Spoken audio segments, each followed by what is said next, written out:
So I have been squad leading Gap Year Squad S for about 3 months now. We have been here in Cambodia, and it has been an incredible 3 months. It has been fun and exciting and full of laughter, but it has also been full of missed expectations and hardships. Coming in as a squad leader, I was really excited to be able to step into a position of, okay, I've already done the race before, I know what they're going through to a certain extent, and whenever they start struggling with the same type of things that I struggled with, that I now have more understanding and wisdom and experience in, that the Lord taught me, I get to step into a place of, I understand what you're going through, let me walk with you through that, and I'm gonna be needed. They're gonna need me, and I'm gonna be there for them. I'm gonna be able to disciple them, and that actually isn't 100% the case. The Lord actually gave me a really big reality check that I'm not needed, and that was a slap in the face, but He told me, you're wanted and you're desired, and I'm using you and you're cared for, but you're not needed. And praise God that I am not needed, because I'm only with these humans for 9 months, and if they needed me, then once those 9 months are over, they would be in trouble.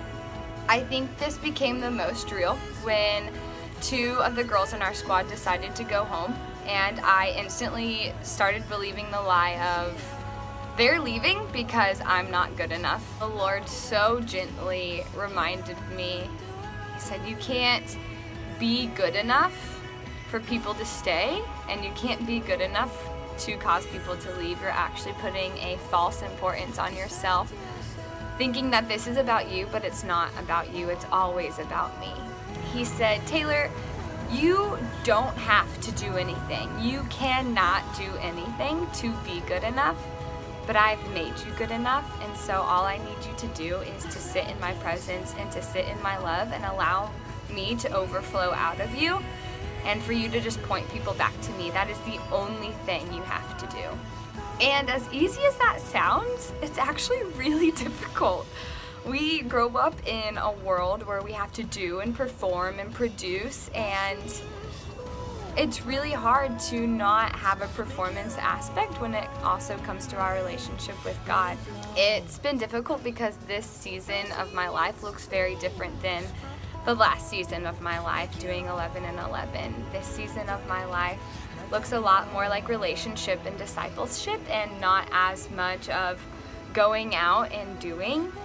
And it has been so sweet and so rewarding, but of course the enemy comes in and tries to convince me that I'm not doing enough, when the Lord's already told me that I can't do anything to be good enough, but that I already am good enough because that's the way that He made me.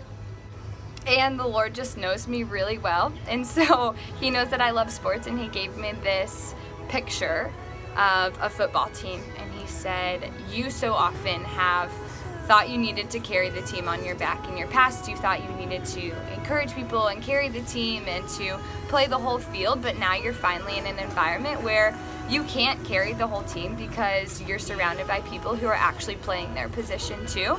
And I need you to play your position. I need you to play the position that I'm asking you to play. You're gonna be playing different positions from season to season, and I need you to play this specific position because that's the role that I have for you in this season. And then He proceeded to tell me, I don't want you to be the star player. I don't want you to be the starting lineup. I want you to be the cheerleader. I want you to be the water boy. I want you to be the one on the sidelines that's warming up their teammate to go into the game. I want you to be the one who maintains the field whenever everybody else goes home. I want you to be the janitor who picks up all the trash when everybody else goes home. And that's not super glamorous. So that's what I've been trying to do. It's been a really interesting season of trying to figure out who is Taylor Mackenzie White, not who is squad leader Taylor. And how do I walk in that? How do I walk in authenticity? How do I play the position that the Lord's asked me to play? And how do I do that position with excellence, regardless of how glamorous or exciting I think that position is? So, these past 3 months have been hard and humbling and hot, and there's been some missed expectations of what I thought a squad leader would be like, but what the Lord has created this season to look like is so much better than anything I could have planned or expected it to look like. The Lord has been so faithful. He has given me exactly what I've needed in every single moment and in every single situation that I've had to walk through. He has been so kind and patient and gentle with me as I try to figure out this season, and whenever I try to run onto the field in my cheerleading outfit, he's really patient and kind and gentle to come grab me by the hand and lead me off the field before I get tackled, and to teach me what it looks like to play this position with excellence.